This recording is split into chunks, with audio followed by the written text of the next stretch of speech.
પણ હવે ગણતરીના દિવસો બાકી રહ્યા છે, ત્યારે પરંપરાગત લાકડાની જગ્યાએ હવે વૈદિક હોળી તરફ લોકો વળી રહ્યા છે। ગાયના છાણમાંથી બનાવવામાં આવતી ગોબર સ્ટીકની માંગમાં નોંધપાત્ર વધારો થયો છે। એડવાન્સ ઓર્ડર મળતા ગૌશાળાઓએ ઉત્પાદન પણ તેજ કરી દીધું છે। સુરતમાં હોળી પર્વની તૈયારીઓ જોરશોરથી શરૂ થઈ ગઈ છે। ખાસ કરીને ગાયના છાણમાંથી તૈયાર થતી ગોબર સ્ટીકની માંગમાં આ વર્ષે ભારે વધારો જોવા મળી રહ્યો છે। લાકડાની ગાંઠની સરખામણીએ સસ્તી અને પર્યાવરણ મૈત્રી ગોબર સ્ટીક તરફ લોકો વધુ આકર્ષાઈ રહ્યા છે। લાકડાની ગાંઠના ભાવની સરખામણીએ ગોબર સ્ટીકનો ભાવ ઓછો છે। માત્ર 25 રૂપિયા પ્રતિ કિલોના દરે વેચાતી ગોબર સ્ટીક હોળી પ્રગટાવવા માટે ઉત્તમ વિકલ્પ બની રહી છે। લાકડાના વધતા ભાવ અને વૃક્ષોના નિકંદનને અટકાવવા માટે પણ લોકો હવે વૈદિક હોળીનું ચલણ અપનાવી રહ્યા છે।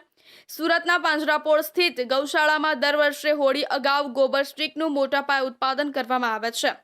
એક જ પાંજરાપોળમાંથી અંદાજે 50 થી 60 મેટ્રિક ટન ગોબર સ્ટીક તૈયાર થાય છે, જ્યારે સમગ્ર શહેરમાં દર વર્ષે આશરે 1000 મેટ્રિક ટન જેટલું વેચાણ થતું હોવાનું જાણવા મળે છે।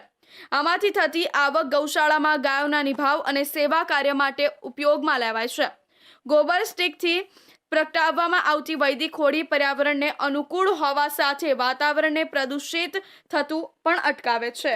હાલ જે રીતે હોળી અને ધૂળેટીનો તહેવાર આવી રહ્યો છે, જે ગણતરીના કલાકો બાકી છે, ત્યારે હોલિકા દહન કરવામાં આવે છે। જ્યારે હોલિકા દહન કરવા માટે લાકડાનો ઉપયોગ કરવામાં આવે છે, પણ જે વર્ષોથી અહીંયા આપણે ગોરધો રોડ પાંજરાપોળ પાસે છે, જે હોલિકા બનાવવામાં આવી છે, હોલિકાને ગોબરના છાણામાંથી બનાવેલા આ સ્ટીક છે, સ્ટીકને જે ગોબરના છાણામાંથી બનાવવામાં આવ્યું છે। જ્યારે ગોબરના છાણામાંથી આ સ્ટીક બનાવવા માટે અને જ્યારે હોલિકા બનાવવામાં આવ્યું છે, જ્યારે લોકો અહીંયા હવે જે લાકડાનો ઉપયોગ કરતા હતા, હવે ગોબરના સ્ટીકનો ઉપયોગ કરવામાં આવી રહ્યું છે। જ્યારે પર્યાવરણને બી બચત થાય છે, જે લાકડાનો ઉપયોગ થતો હોય તે લાકડાનો બી બચત થાય છે। જ્યારે પર્યાવરણનો વાત જ્યારે લોકો અહીંયા ગોબરના સ્ટીક લેવા માટે આવ્યા છે, આપણા ઘણા લોકો અહીંયા આપણા સાથે છે, ક્યાંથી આવ્યા છે અને શું લેવા માટે આવ્યા છે? અમે ઉધના દરવાજા એપોલો હોસ્પિટલની પછાડી ખડોદરા કોલોનીથી આવ્યા છે અને સુરત પાંજરાપોળ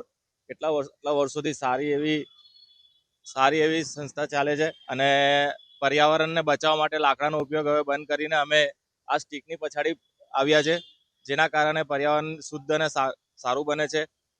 લાકડાનો ઉપયોગ કરવામાં આવે છે, તેને લઈને ખેતીવાડીઓને કે લાકડાનો વધારે ઉપયોગ ન કરવું જોઈએ આ શહેરીજનો છે। આપણે ધર્મેશભાઈ ગામી છે, જે એક સામાજિક આગેવાન છે। ધર્મેશભાઈ, અત્યારે પાંજરાપોળ ખાતે એક હોલિકા બનાવવામાં આવ્યું છે, જે ગોબરના સ્ટીકમાં કેટલો ઉપયોગ થાય છે અને આ ગોબરથી લોકોને શું ફાયદો થાય છે? જે હોલિકા છેલ્લા 7 વર્ષથી સુરત પાંજરાપોળ ગોબર સ્ટીકની જે ગાયના ગોબરમાંથી બનતી સ્ટીકનો ઉપયોગ કરે છે અને બનાવે છે, અને પોતે પણ હોળીનું પ્રાગટ્ય ગાયના ગોબરની સ્ટીકથી કરે છે।